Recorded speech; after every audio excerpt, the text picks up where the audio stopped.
BibleWorm, BibleWorm, reading the Bible with BibleWorm.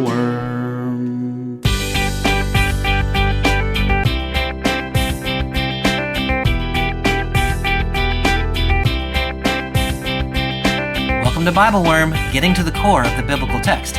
I'm Dr. Robert Williamson, professor of religious studies at Hendrix College and theologian in residence of Canvas Community in Little Rock. And I'm Dr. Amy Robertson, director of lifelong learning at Congregation or Chadash in Sandy Springs, Georgia.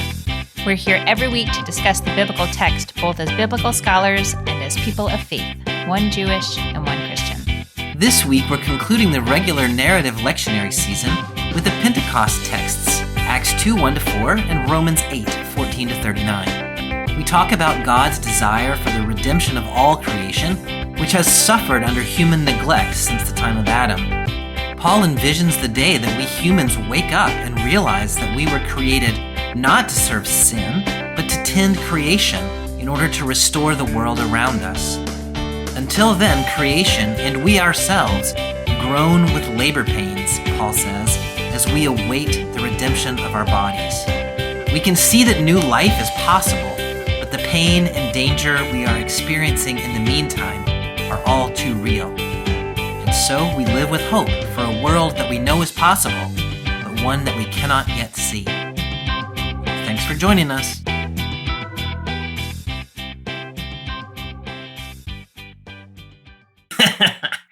Yeah. Actually, I'm trying to Bob finish. is actually drinking a beer right now during this podcast. No, I'm just kidding. He's not. Really. Yeah, it's too. Yeah. I don't drink on the podcast. I'm actually trying to finish. That could be a special episode. Oh yeah, you know that BibleWorm drinking game. Drunk history. No, that's a bad Have you ever idea. seen Don't drunk do that. history where people like experts on history get super drunk and then they talk about things about history? I have not seen that. It's hilarious. It started as a YouTube thing, and then I think it sort of turned into an actual series, like on Netflix and stuff. But I had a friend who wanted us to do drunk theology a few years back, and I was just like, I feel like you can't get away with drunk theology the same way that you can get away with drunk history. Yeah, there is a certain gravitas that one has to be careful with. Yeah. Around these issues. Yeah. So we'll do caffeinated Bible today. Actually, I'm not sufficiently caffeinated today, just to be perfectly honest with you. We're dragging. I will say this morning on the way to school, my 16-year-old said out of the blue, "How's BibleWorm?" What? And I was like, "How's BibleWorm? I don't know. It's great, blah, blah, blah." And so I told him that we're doing a conference in November for a particular group of folks in Nebraska. And he was like, "Wait, people listen to this podcast? What do you mean you're doing a retreat?" He was like, "People who aren't at your synagogue listen to this?" And I was like, "I don't think anyone at my synagogue listens to this." Yeah. Yeah. I impressed my 16-year-old. Yeah. Mm-hmm. You're getting, For like 30 seconds. And then I was totally embarrassing again. Yeah. That's awesome. My 5-year-old was impressed when she was like 3. And she would walk around the house singing the BibleWorm theme song and stuff. But I don't know if she's impressed anymore. Oh, well. That's okay. What can you do? Maybe if you did worm voices. If I dressed like the worm. More impressed. It'd be amazing. Also, after our conversation last week about me being the worm, our wonderful sound editor, Joel, I think it was actually his daughter, made little memes of me as the worm, or the worm with my face on it, which was really kind of pretty amazing. We should post those somewhere, probably. We should definitely post those somewhere. And that story is like my favorite thing that has happened in maybe a year. It's a really good story. Yeah. Really, really good. Yeah. Bobby, it's our last episode of the season. It's our last episode of the regular season. We're going to be in overtime next week. But yes, we'll be in the playoffs. This is our Pentecost. I don't even know what that means, really. This is our Pentecost episode, which is the last episode for the Narrative Lectionary cycle. And then we've got our summer series on biblical women. I've got a few episodes of that coming up in the summer. Yeah. So we've made it to Pentecost. We are going to start in Acts chapter 2, which is the Pentecost story. And then we're going to finish up our exploration of Romans with Romans 8, 14-39. Amy, I feel like we have this conversation every year. We probably do, but I'm so interested because, I think a lot of times in the church, we just think of Pentecost as like a Christian holiday, which it is, but it also has its roots in the Jewish holiday. Yeah, it maps onto the Jewish calendar. So can you just talk a little bit about what Jews are celebrating in this moment and things that might be relevant about that? Yeah, so it's so interesting. So the Jewish holiday that sort of aligns calendarly, that's not a word, like aligns on the calendar with Pentecost is Shavuot. And it's so interesting because Shavuot already in the Jewish world has sort of two levels on which you could sort of understand and celebrate it. There's an agricultural level, in which case, like, it's a harvest. This is the next harvest. We had a harvest at Passover, and we have a harvest at Shavuot. And then we have another harvest in the fall that's Sukkot. And then there's also a layer on which sort of it is mapped onto the story of the Jewish people. And so this is the holiday where we mark the receiving of the Torah, where Moses receives the Torah at Sinai. So if you try to imagine, like, back around Passover time, there's the crossing of the Red Sea, the escape from Egypt, they're wandering through the desert. And then a little bit of time passes, but not too much time passes before there is the giving of the Torah at Sinai. So that's the holiday that we're celebrating in the Jewish world. It is marked with it's such a strange conglomeration of things. I would say a lot of Torah study.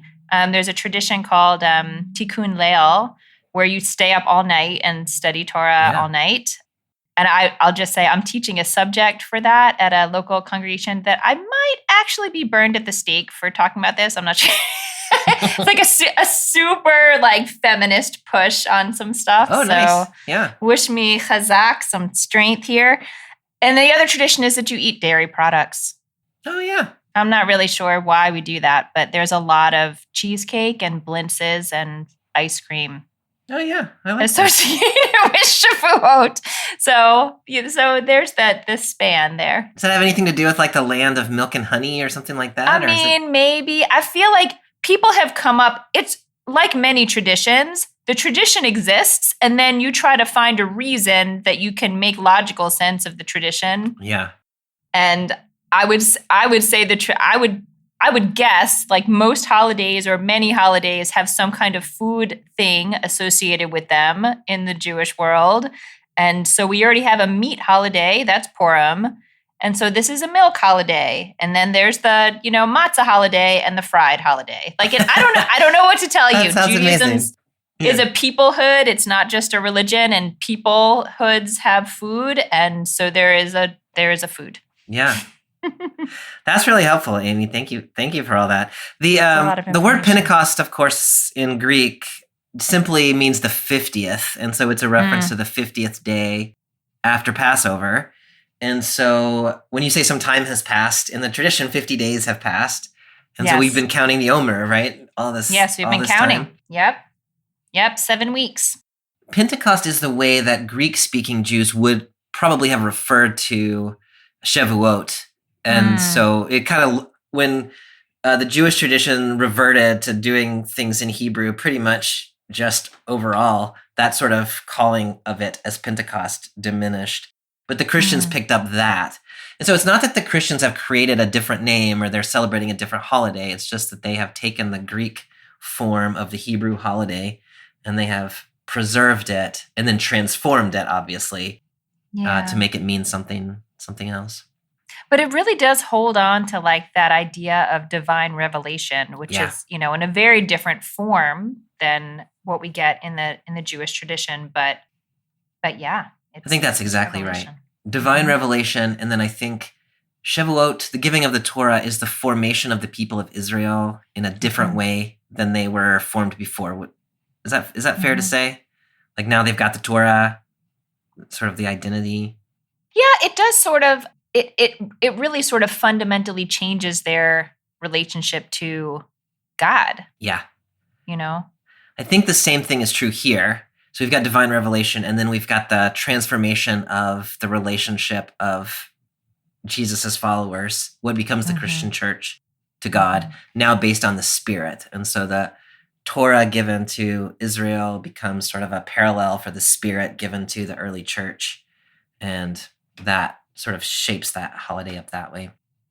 Okay, this is an impossible question. You might even delete the question, but I'm going to ask it anyway. Okay. Why does it map onto the Jewish holidays? Is it because the early church was so Jewish?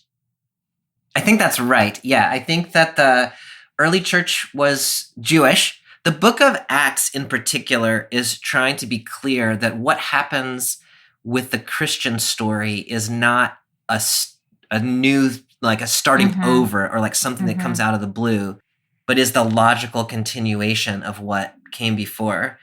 And so you've got this, I mean, we've already seen the transformation of Passover into the Lord's Supper and Easter. And then now we've got the transformation of Shavuot into the giving of the Spirit on Pentecost. So it's recognizing its roots in the Jewish tradition, but then showing how it's doing something that's fulfilling or expanding or something. Yeah. It's trying to be clear that it's not just a new thing starting out of nowhere.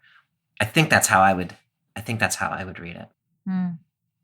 I guess the theological way to ask that is, why did God send the Holy Spirit on Shavuot, which frames that question.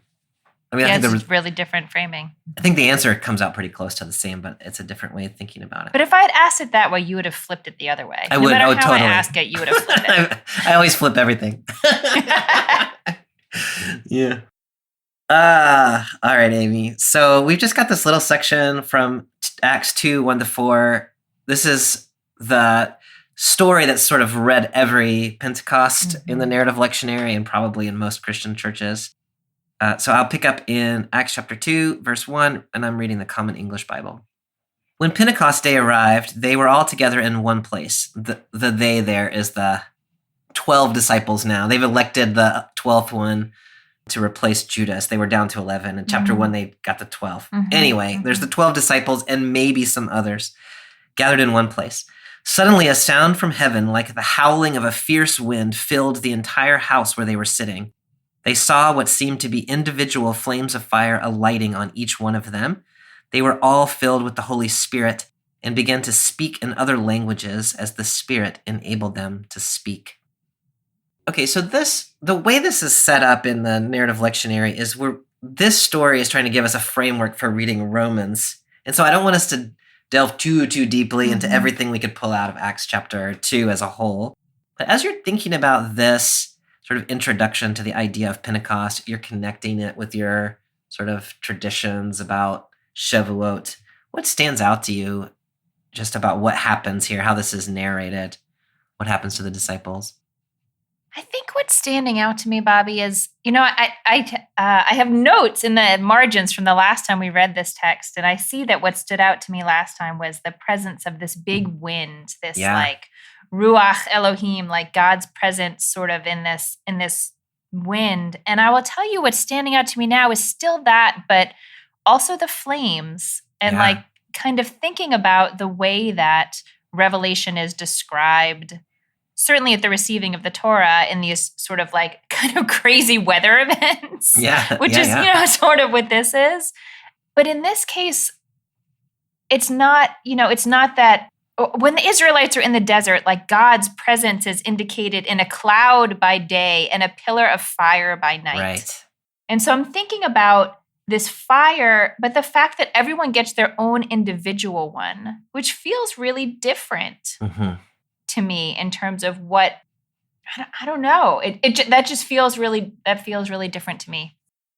Yeah, that's an interesting observation, because to me, the way I would read that is there is, like, it's all one fire, but they each get their own individual flame of the fire. So there, in my reading anyway, there's like a unity to it, but there is definitely also the individuality there. Is that in the text, do you think, or is that just like I definitely have a theology that's either informing or informed by that reading? What does your translation say? Mine has it as tongues, and that gets confusing to me. The CEV says they saw what seemed to be individual flames of fire alighting on each one of them.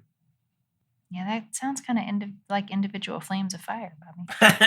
Yeah, I guess in the next bit, they were all filled with the Holy Spirit. And so, yeah. Yes. Yeah, they're all filled with the same thing. Yes, Right. I certainly would agree with that.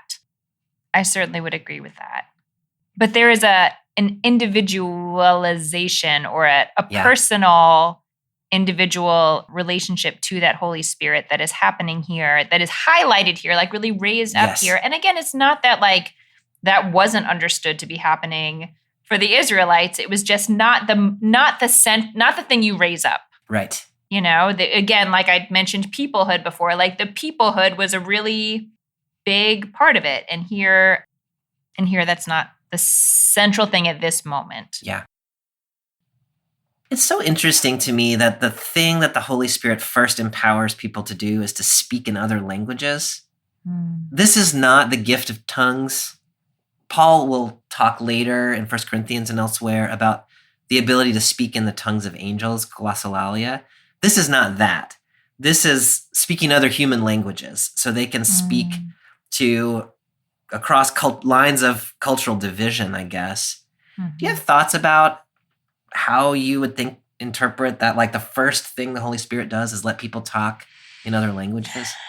I mean, in some ways, I feel like it speaks directly to what I was pointing out before about sort of individual versus peoplehood. But like the fact that this, budding church is intentionally pulling people who come from many peoples and have many cultures and languages.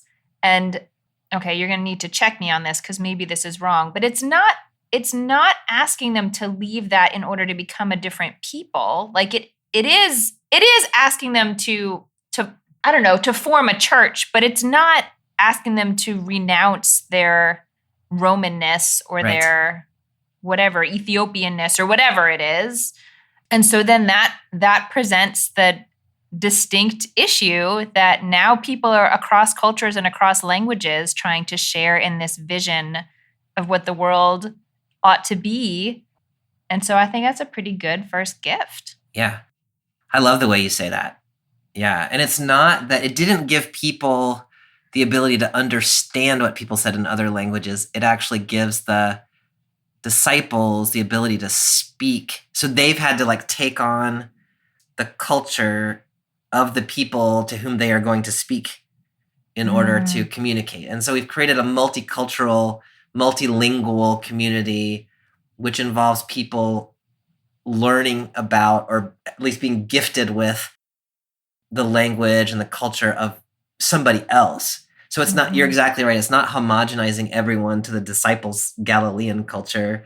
It is helping the disciples sort of move beyond their own cultural limitations and engage people in their own language and idiom. Yeah. It's a really beautiful idea. Amy, there is a whole lot more that one can say about the Pentecost story in Acts chapter 2, but there's also a whole lot one needs to say about Romans 8. And so I think I want to stay here because I understand this part better. Romans 8 is hard, Bobby. Are there things that you want to make sure to pull out of Acts 2 before we make that jump? Oh, I think we have pulled out the things that feel most resonant for me, at least in this first little section that we get in our reading today. This little 4 verses of Acts 2 is trying to focus us, I think, on the gift of the Spirit, which is what Pentecost is about, right? Is what happens when the church receives the gift of the Spirit. And then Paul is also thinking about what the Spirit does. And so that's the connection, I think, between Acts 2 and Romans 8. Paul has his own vision of a Spirit-filled community and what that means for the community and for the world. And that's how we're getting to Romans 8. At least that's how I'm getting to Romans 8. I'm just going to start with this brief little section in Romans 8, 14 to 17. It's a little hard to know how to divide this reading, but that's what I'm going to do. It's long. Yeah. It's long, and I'm going to read us a long middle section, but I'm going to read us a short first section. Okay. So I'm in Romans 8:14. All who are led by God's Spirit are God's sons and daughters. You didn't receive a spirit of slavery to lead you back again into fear, but you received a spirit that shows you are adopted as his children.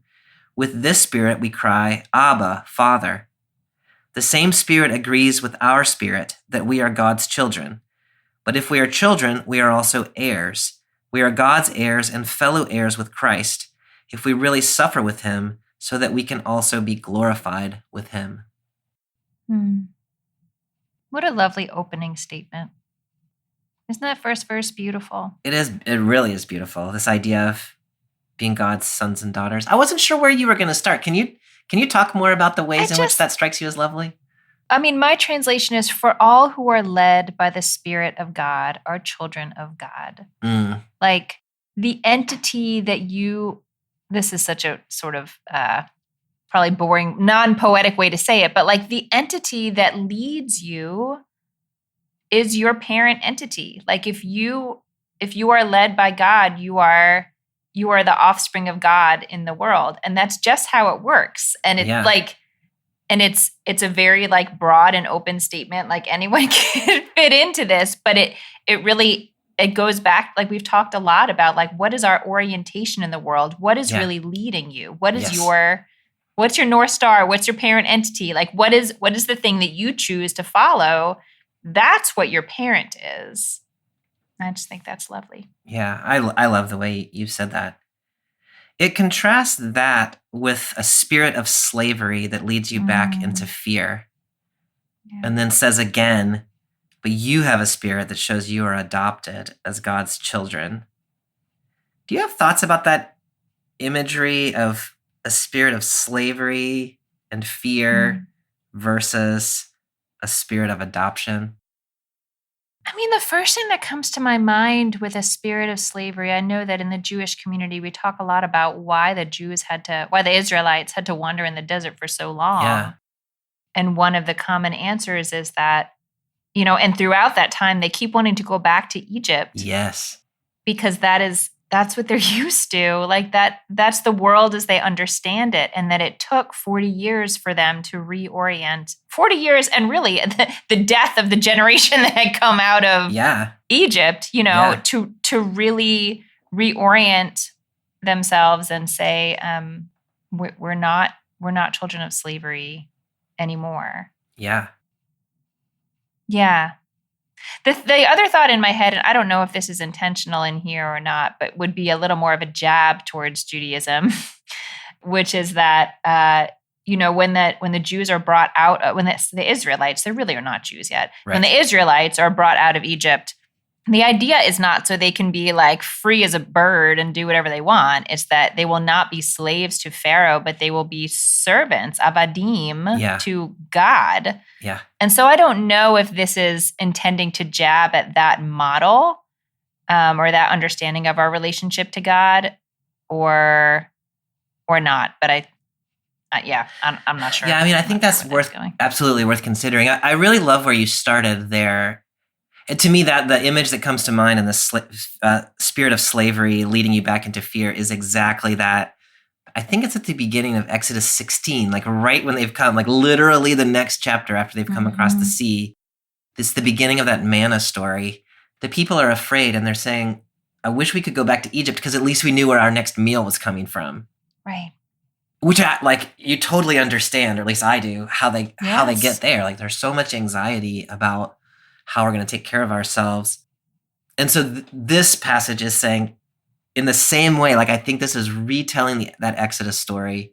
That is not your home. You are not supposed to be in Egypt. You are not supposed to be a slave to Pharaoh or a slave to the economy of acquisition.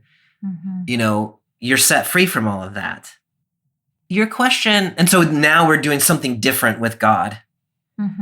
And your question about whether this is a dig, that's an interesting one, and it had occurred to me as well.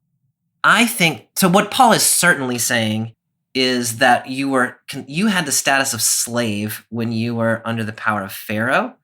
Paul is thinking you had the service of slave under the power of sin and death that is manifested in empires from Pharaoh to Rome. Now you belong still to someone else, but you belong to God's family as children, not as slaves. So you're still part of a household. You still have responsibilities. You still have a pater familias, right?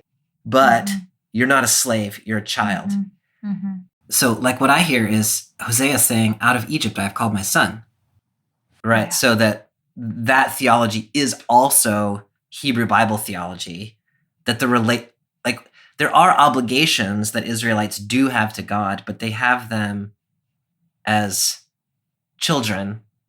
I mean, there is also the language of servant or slave in there as well. And I think Paul would absolutely affirm that there are Christian responsibilities, like belonging to this family, have responsibilities. So I want to read it not as a dig, but as a restatement, emphasizing that status shift, which is also in the Israelite tradition, Jewish tradition. Yeah. No, I think that makes a lot of sense. And the family, the children within a family metaphor, and certainly adoption it just brings up a whole other world of associations that is really fruitful. Yeah. I think that language of adoption is also acknowledging that God already has a people who are God's children, and that is the Jews. And so now when we're talking to at least partially Gentile audience in Rome, there is an adoption, like the family has gotten bigger, acknowledging that there are already children who are part of that family. And now these new folks are getting enfolded as well. Mm-hmm. Mm-hmm. That language, with the Spirit we cry, Abba, Father, or you can read it as the Spirit empowers us to cry, Abba, Father. And how does the NRSV read that? The end of verse 15? When we cry, Abba, Father, it is the very Spirit bearing witness with our spirit that we are children of God. Yeah. So there's somehow this, it is the Spirit that enables us or bears a witness in us or something that allows us to call God Father. That word Abba there is just Aramaic for Father, which probably would have been the way Jesus referred to God at points. And so I read it as very personal. Yeah.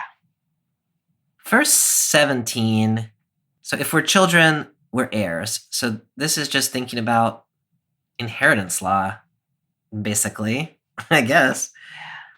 And fellow heirs with Christ. And so that's a big deal. That's a big deal. Yeah. Yeah. That's a big deal. Mm-hmm. So Christ is the heir, but we are sort of like brought along in that, or at least Paul's audience is. Then this last little phrase here, if we really suffer with him so that we can be glorified with him.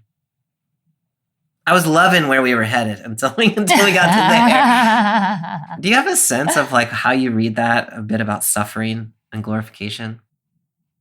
I mean, I don't know if I have a very helpful sense. I think I was like just sort of noodling around with this family metaphor and how like family is so fundamentally who you are is you're tied to your family. But it is true that you can have more or less skin in the game with the fate of your family, and so I guess I read this as saying like you are a child in this family, and you are invited and asked to participate in these ways, but you also have a choice about how much you do that, and it will matter how much you're sort of all in. Will, I mean, if you want to be in the family, then you got to be in the family. Yeah. I really like that. And so the family has a certain way that we, like, this is who we are. This is what we do. Like, I tell my daughter that, like, even though, I mean, she's only 5, but I'm, when I'm trying to think about how do we interact with people, I'm like, well, this is what we do. Like, we don't force people to do things. Like, we don't use our fists, like we have certain values. And so here's our values, and that's the way we live in the world. And so this is saying there are certain kinds of ways that God's family lives in the world. And we can tell because Christ lived that way in the logic of Paul, that's going to lead to suffering in the presence of a world that operates under a whole different logic. And so you're going to go out, all peace and love and reconciliation. And that's not the way the world is going to be. And so it's not going to treat you well. I think that's right. Yeah. If you're truly living it out, it might not go great. Sometimes it's hard for me as an American Christian to get my head around that. You know what I mean? Like in Rome, first century, that probably was true. Now it is often Christians who are sort of throwing the elbows, especially in this cultural moment. It is I think you're right that it is a very different thing to be the sort of majority culture, the culture that is, I mean, it's hard, that is theoretically in power. Like we certainly could debate the extent to which Christian values really drive the workings of our country versus like some kind of performative Christianity that gets all commingled with power and, all that stuff. But I think that's important to think about the setting in which this was said, and that the setting that we're in now in the world. And it's different. The context matters. Are there other things you want to pull out of this first section, 14 to 17? I want to say just one little thing, and I think maybe it's a little bit silly, but I want to say it anyway. I think this, talking about a spirit of adoption to me, like ties in an interesting way to what we were talking about before, how like this new church, this new people that is emerging is a diverse group of folk that are coming together as a family and come from many different backgrounds. And I just, for some reason, I feel compelled to say that as a modern Jew, it would never occur to me to differentiate the kind of relationship that the people Israel has with God versus the kind of relationship that Christians have with God in terms of like, in these terms. Like I understand sort of for this moment, maybe for Paul's experience, what he's trying to say, but I don't know, that it sits a little strangely with me because it's just not, I just think of them as two different, I don't know. I think it's interesting how much this metaphor of children and adoption comes up over the course of this next area of text, which really makes me think like this was important for what was going on in their minds and hearts at that time. Yeah, that's absolutely right. I'm teaching a class on Judaism, Christianity, and Islam, or I taught this last semester. And that's one of the things, because, for most Christians, it's like, yeah, of course we're part of the same covenant as the Jews. And of course we're adopted into that world. And of course we're the same religion, and we have the same God, and we have the same everything. But then when you get to Islam, right, which says the same thing about Christianity, like the New Testament really was a revelation from God, but it got corrupted, and Jesus was a prophet, but not the Son of God, but we're really kind of the same. Then Christian students often are like, oh, wait, no, that's not true, right? And so it's the same thing. Like it's the same thing that Islam is doing to Christianity is what Christianity is doing to Judaism. Yeah. And so, like, on the one hand, I really appreciate that Islam wants to say, like, yeah, we're related. Like, we're part of a bigger whole. But at the same time, I'm a little bit like, but... And so, like, are we really you don't get the last same? word. Yeah, right? Yeah, no, I hear that, man. Yeah. So it's helpful for you to say that. That's dynamic. See that dynamic going on here in this text. Hi, I'm Julie Holm. I'm the pastor of a small rural community in the UCC and the ELCA, the Brush Valley Fusion of Faith. I was an early Patreon supporter because I loved the podcasts on the Narrative Lectionary, but this year I became a Bible study and liturgy supporter. I'm part-time, and I love that I don't have to spend hours preparing for our Bible study every week. Plus, my group just loves Bobby's Bible studies. The liturgy also gives me a real heads up on putting a worship service together, which I appreciate as a part-time pastor. Amy's responses, both as a deep Bible scholar of her scriptures and as a novice to the Christian scriptures, deeply inform new ways of looking at scripture, and I really appreciate that. I love BibleWorm, and I'm so glad to support it. All right. The crux of this passage, I think, is 18 to 30.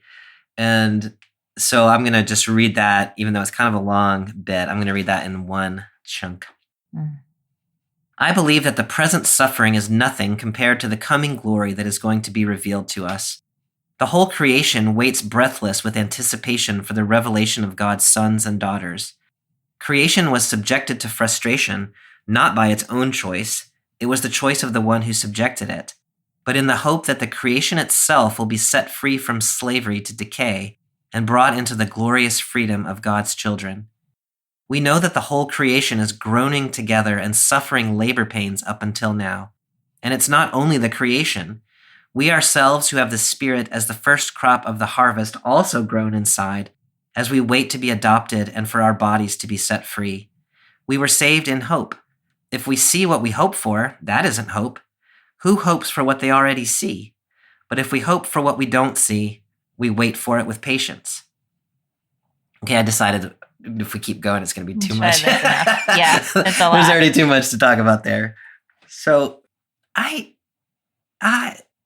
this idea that the whole of creation is waiting with anticipation because creation has been subjected to frustration, like such interesting imagery. It's not just that people are waiting for the revelation, but the whole of everything. When you read that, do you have ways of getting into that or questions that occurred to you about it? I have plenty of questions. I think the best way I can sort of piece it together is to think back to the second creation story. Yes. Where I guess it's the second creation story. I mean, there's an idea, I guess, in both creation stories that humans have a job here for caring for creation. And of course, some of the language maybe is problematic in terms of dominance, whatever. That's a topic for another day, whatever. But that's not our topic for today. But if you have that kind of like critical role in care for creation and you're getting all tied up in sin and misdirection, then creation is waiting for you to get your act together. Yeah. I mean, just think about it when you have people in leadership in your government who aren't doing what you feel like needs to be happening. All the more so, I would imagine, for creation that didn't get to vote humans into place in the first place. Yeah, I just see that as like there are big ramifications for the ways in which humans have gone astray. That I think that's exactly right, Amy. That's really, really well said. So, if you read, I think reading it through the second creation story, Genesis 2 and 3, is probably the most direct route there. Although you're right, that both creation stories it is. But when you think of Adam as having been created exactly with the purpose of tilling and keeping the earth, and the very second thing he does after naming all the animals is to eat from the tree, which results in the ground being cursed and enmity between humans and animals and all of these things. In Paul's logic, that moment was the moment where sin, the power of sin as like this cosmic force, took that opportunity of Adam's disobedience to like elbow into the world and become the reality of things. So that alienation between human beings and the earth, which is a product of disobedience and of sin, that's the world that we continue to live in. And humans have abdicated, according to this text, our role as caretakers of creation. And so our sinfulness has terrible effects, which is why Paul says, I think, not that the creation is anticipating its own redemption, but it's anticipating in verse 19, the revelation of God's children. That is, if God's children would truly act like God's children, then creation would experience redemption because it's our job to care for creation.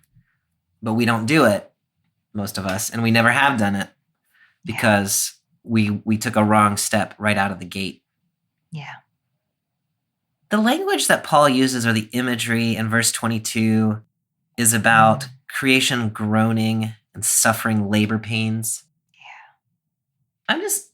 I'm always interested, well, first of all, that Paul uses that imagery, probably not knowing any more than I do about labor pains. I'm just curious, when you read that sort of imagery of labor pains and creation groaning in anticipation, where does that metaphor take you? It takes me to, I think I've mentioned this, I'm pretty sure I've mentioned this before, but it actually takes me again to the story of the crossing of the Red Sea Mm, in that particular, there's a project called Beit Torah Tau, the regendered Bible, where they yeah. flip all the genders of everything. And it makes the story read like a birth. Mm-hmm. And that really has changed the way that I think about so much in the Bible. But here it sort of like imports all the like genuine pain and terror that is real. Yes. But not in a sort of like warlike, violent, not that kind of violence. And then also that, the birth of something new. I mean, I have in the back of my head, like, yes, the birth pangs of the Messiah. Yes. Like we know that things will, I don't know, but I guess that phrase has become stale in my mind because I hear it, I have heard it enough. I don't know. I like it because the pain and the danger are real. Like it's not, this is not just like some kind of sanitized, lovely, oh, look, it's a sweet baby. Like people die in childbirth, certainly, all the more so in this time. But it is also what is required for something new to happen, for a new community or a new reality to be born. And I don't know really another love metaphor that Amy. would tie all that up together. Yeah, that's such a beautiful interpretation. Paul then goes on to say, we are also groaning in the same way as we wait to be adopted and our bodies to be set free. When you think of it the way you were just talking about it, once we have seen for Paul Christ resurrected and we have received the Spirit, we can see the future that is possible, but we are also very much aware that we're not there yet. And so what you're talking about is the pain and the fear are very much present and very much real. And also you can see the new life that is yet about to come into the world, but it still feels a little fragile. You're never quite sure until you hold that little baby that it's all going to come out right. And so those who have the Spirit and can see that another world is possible, I think Paul is saying, people who are still enslaved to the Pharaoh, that's still enslaved to the power of sin and death, don't know, in Paul's logic, I think, that another world is possible. But once you've sort of realized, then you experience the pain of the world in a different way. It's a hopeful pain in a way that doesn't erase the pain. But it's also like the other thing, I'm sure I've told you that my experience in labor, I spent half the time saying like, I cannot believe this is where babies come from. Like this is actually like, this is a ridiculous system, but you can't undo it. Like once you've seen the possibility of that birth, like you're in labor and it is dangerous and you might die and it's really painful and it's terrifying and you can't change your mind and not do it anymore. Like once you really get it, once you really get it, you really get it. And it does have all the hope and all that, like all those beautiful things that you're talking about, but it also has, people should be, I think in Paul's vision, like so compelled by this once they've seen it, you can't unsee it. Yeah. And that sometimes will be really hard and you'll wish you could unsee it. Yeah. Maybe. This verse 24, we were saved in hope. If we already see what we hope for, that's not hope. Who hopes for what they already see? If we hope for what we don't see, we wait for it with patience. What do you think Paul is up to right there? I'm assuming, I don't know, I guess my best guess is that he's going for this idea that like maybe there has to be something mysterious about it. Like it can't be something quite so concrete that you can, like if you see it, it's almost like it's already happened. Like that's not hope. If it's already there. Like hope has to be this sort of bigger thing that, as connected to, I think we've said before, like it's not really faith if you can confirm it. If you can confirm it, then you just know. Like That's what I sort of, like, it has this sense of like longing Yeah. about it and reaching beyond what you can know and see and touch. I don't know that I wait for those things with patience, but Yeah. Paul seems to. How do you read that? I read it, I think, quite similarly. That so in Paul's idea, like the resurrection of Jesus, for Paul means that the world has changed. Yeah. And therefore human beings have been saved. But there is a fulfillment of that which is yet still to come in the future. Mm-hmm. So we live in this moment in between times where the fullness of the power of sin and death is no longer in the world, but the fullness of God's reign is not yet in the world, and we're caught in the middle. And so it's this sort of birthing process that you're talking about. And so then the question might be, well, if Christ has been raised, why is the world still so messed up? Mm-hmm. And I think what Paul is saying is you live in the hope, right? That there is yet a future coming. And so you can't ask what, I mean, you can ask, but mm-hmm. It's not fruitful in Paul's mind to ask, why is the world still like this? Because mm-hmm. we're living toward something that has not yet been fully realized. We're living toward a birth that has not yet happened. And so we have to go through this sort of birthing process, confident at the outcome, mm-hmm. but not expecting that we should already have arrived at the outcome. Mm-hmm. Mm-hmm. I think that's what he's up to. No, I think that makes sense. All right, in verse 26. In the same way, the Spirit comes to help our weakness. We don't know what we should pray, but the Spirit himself pleads our case with unexpressed groans. The one who searches hearts knows how the Spirit thinks, because he pleads for the saints, consistent with God's will. We know that God works all things together for good for the ones who love God, for those who are called according to his purpose. We know this because God knew them in advance, and he decided in advance that they would be conformed to the image of his Son. That way, his Son would be first of many brothers and sisters. Those who God decided in advance would be conformed to his Son, he also called. Those whom he called, he also made righteous. Those whom he made righteous, he also glorified. I want to start with verse 28, which gets quoted out of context quite a lot. We know that God works all things together for good for the ones who love God. Mm-hmm. Do you have thoughts about that idea of God working things together for good? I think it really changes what good means. Mm. I mean, I think whenever I hear people say things like that, you know, or during the height of the pandemic, there were a lot of homes in my neighborhood that had these signs that said everything will be okay. And it just always made me think, like, that is true depending what you mean by okay. Right. It is not necessarily going to be okay by measures that we would hold as something that is okay.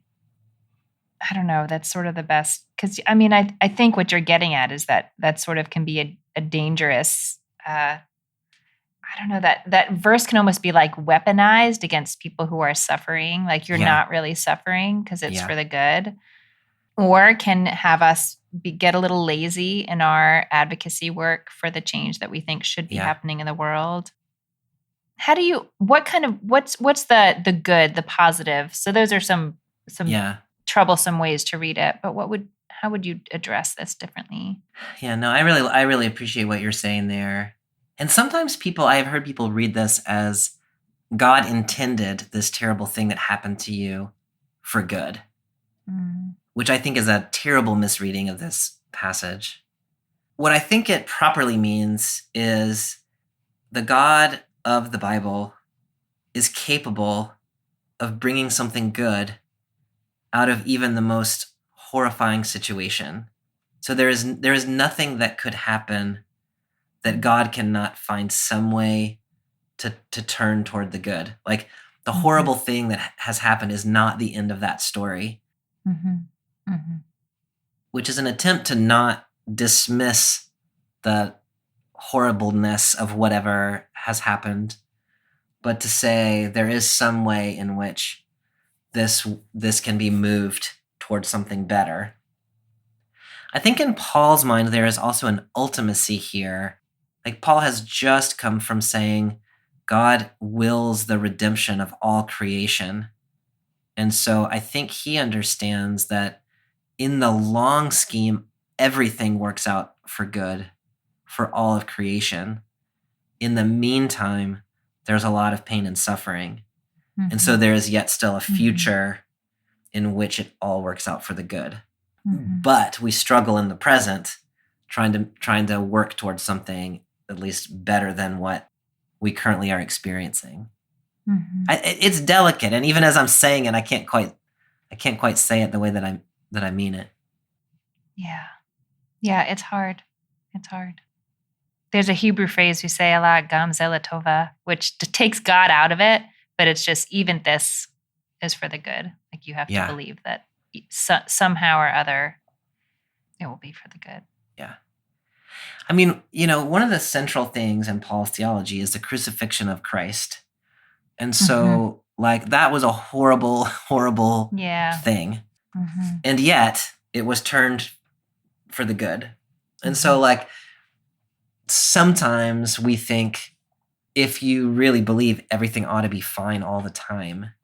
Mm-hmm. And I like to point out to people that, like, if you really think that, then you probably shouldn't be Christian, right? Because the center of the faith is this, like, the powers of sin and death in the world executed Jesus.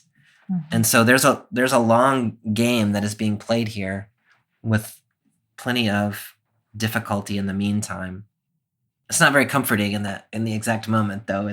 Yeah, the suffering is real and the danger is real. And yes. Mm-hmm. Now, in verse 29, we know this. That is, we know all things work for good because God knew them in advance, decided they would be conformed, created the family, right? So Paul is imagining now the sort of family of God, brothers and sisters and siblings of Jesus, who will be made righteous and glorified. And that's how we know all things will work out for good, or at least that's how I read the logic of this passage. Mm-hmm. I think what Paul is after here, I really think that Paul is putting a lot of weight on the transformation of Christians.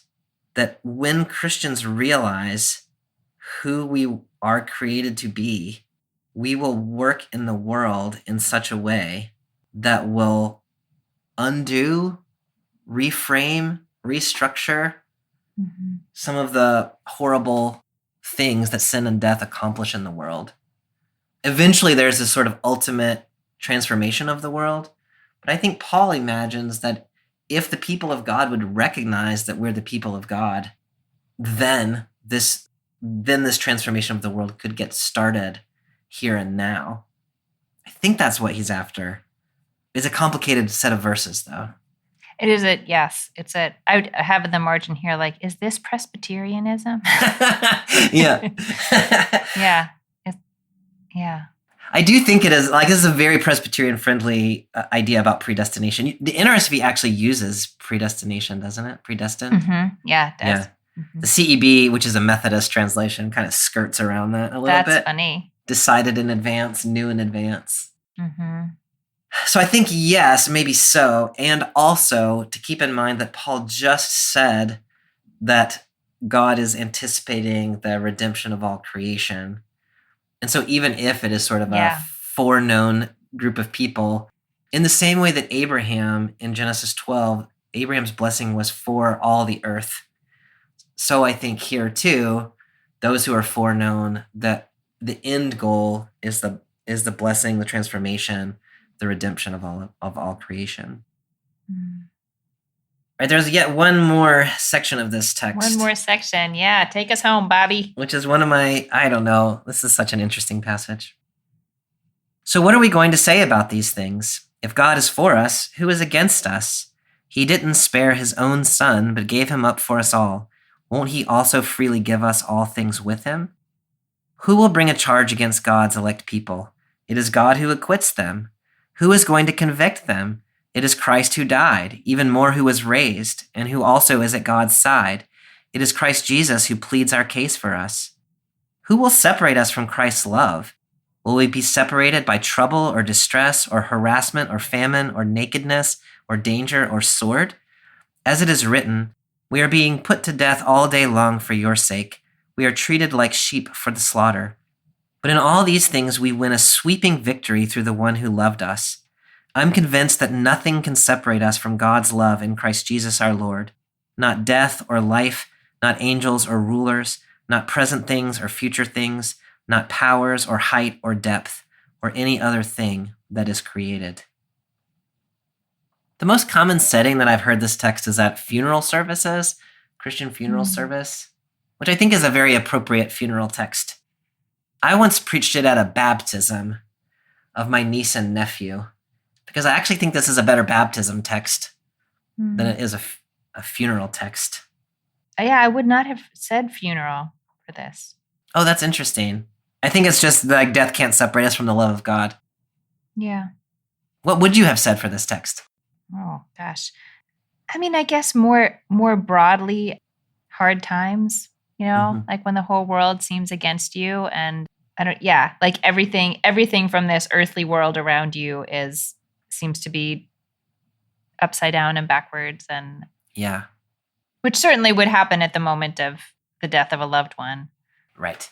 Yeah, I guess I can see that. I think that's the connection that gets made. It's for the family of the person who has died to say your world has been turned upside down. Mm-hmm. And yet the love of God is the ultimate reality. I like the way you said that about struggle, difficulty. And this is the reason that I preached it as a baptism text. It's because I think Paul's logic is that once you have been baptized into the way of Christ, then you can see the world the way God intends it. And you know that there is a possibility that is different than the one that is given to you by the powers that rule the world currently. Mm-hmm. And you know it. You can see it. You long for it. You ache for it, right? And it hurts. You want the world to be different than it is. And that can be frustrating. That can be debilitating. And so Paul is saying, look, baptized person, your life is going to be like that. You're always going to wish that the world was like the world you can see out there someplace, like the world that you know is possible, and not like the world that you see when you walk out the front door and or read the newspaper. But even in that reality, there is nothing that can separate you from God's love. Like that is the ultimate reality in which you live. And so you have to hope for things which you cannot yet see, knowing that you've been surrounded by God's love. Yeah, there's something, I'm afraid this is going to come out as though I feel like suffering is not real, which is certainly not what I mean. But I know that at particularly hard moments in my life, I have often had moments where it was almost like a switch flipped. And I was like, I cannot orient myself entirely toward this suffering or toward my drive to alleviate the suffering because it is beyond what I can do. And I'm going to lose it. Like I can't. I have to orient to something that is more true and bigger and that I don't understand and can't necessarily predict, but to this like much larger reality of God in the world and God's love. And I mean, I don't usually think of that phrase in particular. I mean, the phrase I think of in Hebrew is ein od. There is nothing else. That is the only thing there is. And there's all this other stuff, but it's not as real as the real. Yeah, that's all I have to say about that. Can you help me with that ein od a little more? I'm really intrigued by that, and I'm not sure I've quite gotten all the way there. I mean, ein od, like there is nothing that is really true, capital T true, other than God. So there are all kinds of forces at play in the world, and they are all nothing in the face of the reality of God. And so if you can orient yourself to that reality, that stuff is still there, but it's less scary. I love that, Amy. And I think that makes like this last verse, or the last two verses, 38, there's nothing that can separate us. So these things are not as powerful as you think they are, or as they think they are.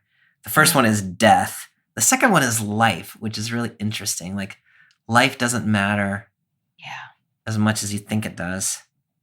Angels or rulers, powers or heights or depths. Like, this idea that the powers that rule the present world, which seems so dominant, they're really not. And I like that idea. Like, there is nothing other. And then I think where Paul is pushing is the essence of God, who is, there is nothing other, is love. Mm-hmm. And so you're always surrounded by that love. And you know, going all the way back to 32, that love is real because God was willing. Paul always is going back to the crucifixion, whatever we think about that. Mm-hmm. But God allowed Jesus to be killed by the world and resurrected.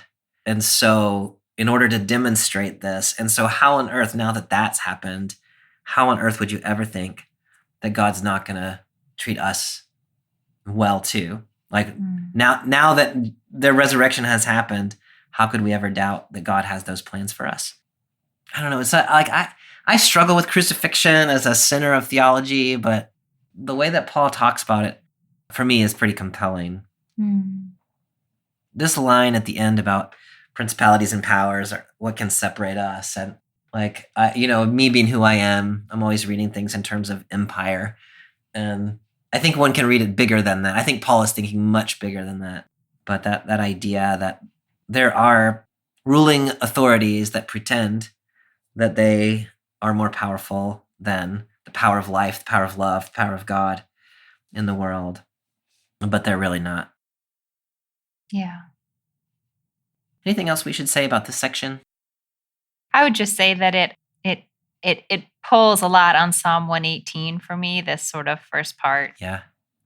If God is for us, who is against us? Yeah. And that is my MVP of Psalms. Psalm 118, man. The best. Yeah. It's a good one. All right, Amy. So we've got this complex text. We've got that Acts 2 text about the Spirit. It feels like a week ago that we talked about that already. I know. We've got Shavuot, Pentecost. We've got a whole mix of things to think about as you're connecting whatever is speaking to you today into that situation. What's coming to the fore for you? I think what's coming to the fore for me might be weird, Bobby, but here it is. I'm really I'm thinking about this, ein od, there is nothing else. And I'm thinking about sort of Jewish mystical traditions that sort of suggest that God and godliness is everywhere and everything. And like they're really the boundaries that we see between entities and things and all these structures that we put in our world. It's like they're like holograms, like they're not really there, but they look like they're there to us.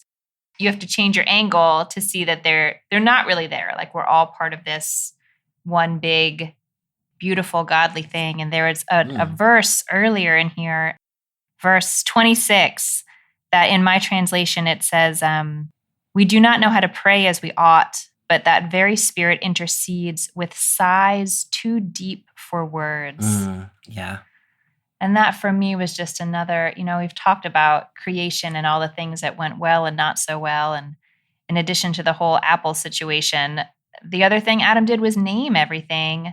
And he was supposed to name things. Like that wasn't supposed to be a bad thing, but I don't know. There are Jewish teachings that by trying to encapsulate everything into words and like separate everything out into its most discrete parts, that we do harm to the whole in some way. Like there things are connected and there's a oneness that we can't get at that way. And so it is through sighs and it is through music and it is through it is not through words and structures and clear theologies that we're able to get to all that stuff, even though that's what we have, right? That's what we have and that's what we use. And this text is just bringing up all that stuff for me that's really hard to put words around because it intentionally refuses words, but that's where it's leaving me, Bobby.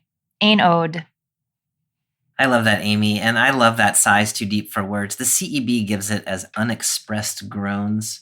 Yeah. Which just doesn't quite So I realized I just skipped by that because I was just like the way it's translated here. I was like, but sigh's too deep for words. That's really, really beautiful. Yeah. What is this pulling up for you? I love that way of thinking about everything as connected and the illusions that are around us. I don't think Paul is thinking about that exactly, No, probably not.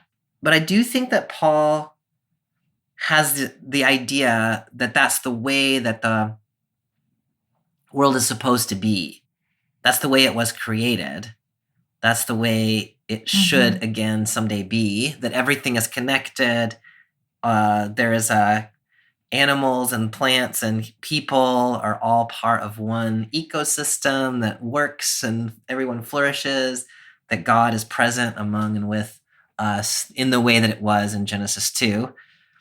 And then the thing happened in Genesis 3. And so whether we could think about that as illusion, or Paul thinks about it as the power of death, the power of sin, entered into the world and disrupted all of that. What is happening in this text, which I think is so beautiful, is that it has the idea that all of that needs to be restored to its original wholeness. It is about the restoration of everything. And in Paul's mind, the first step of that is that the people of God need to remember that we are the people of God and that our original task was to steward and tend and work for the wholeness of all things. That is his hope, is that people will wake up and realize and start living that way, even though it seems impossible to live that way. I think this is how he gets into the idea of groaning for things that we cannot yet achieve and the hope of things that are not yet realized. We're supposed to live in a world that doesn't exist, but is supposed to exist. And that is a difficult place to be. And yet that's what we're called to. It takes me back to that Acts 2 text where the first gift is the gift of language, which to me is about the restoration of the human community. If we can learn to relate cross-culturally, not by expecting everyone to understand us, but by learning to express ourselves in ways that people can hear in their own language and idiom, that is a step toward the restoration of humanity, which is a step toward the restoration of creation. I don't know. I feel like that is at the same time sort of small and also enormous. Yeah. Yeah. And I love how that sort of, that I came back to language in mind and the way that it divides things, and that you pulled it back into the ability to cross over boundaries in language, which at least takes out some of that division, Yeah. Yeah. Well, Amy, that brings us to the end of this season of the Narrative Lectionary. Yeah. Season 4. We'll actually be back with a couple of episodes for our summer series on the women of the Hebrew Bible. So we did a few of these back in the fall as special episodes. So we've already talked about Tamar and Rahav and Bathsheba. Next week, we're going to be talking about Hagar and Sarah, and then we'll talk about Miriam and the daughters of Zelophehad. So that's where we're headed for people who choose to join us for the summer series, which we hope that you will. If not, then we'll start back with year 2 of the Narrative Lectionary sometime in August. Yeah. And there's a lovely tradition in the Jewish community that when you finish a full cycle of readings, you immediately start the next cycle. So there's never a time of year that you are outside the cycle. And so since we are formally concluding our season of Narrative Lectionary for now, may I read the first few verses of next year so we will not be outside of our text? That would be wonderful. Okay. So we're starting next year in the second creation story, which is Genesis 2, verse 4, the second half of it. When Adonai made earth and heaven, when no shrub of the field was yet on earth, and no grasses of the field had yet sprouted, because Adonai had not sent rain upon the earth, and there were no human beings to till the soil, but a flow would well up from the ground and water the whole surface of the earth. Adonai formed the human from the soil, blowing into its nostrils the breath of life. The human became a living being. Beautiful. Thanks for that, Amy. We'll pick it up next time. And y'all, stay with us over the summer. We're going to have a good time. We will. All right, Amy. I'll see you next week, and Okay. we'll talk about Sarah and Hagar. Sounds good. See you then. Thanks for joining us for this week's episode of BibleWorm. If you've enjoyed this free podcast, we hope you'll help us keep it going by joining our Patreon for as little as $4 per month. You can also sign up for other goodies like early access, video lectures, weekly liturgies, and more. Visit patreon.com/BibleWorm podcast for details. BibleWorm is produced by Bobby Williamson and edited by Joel and Laura Becker. Our theme song is sung by Colin Bagby, and our theme music is The World at Large by Dano Songs. Thank you to all of our Patreon supporters for helping to make this podcast possible. Join us next time when we'll begin our summer series on the women of the Hebrew Bible with the story of Sarah and Hagar in Genesis 17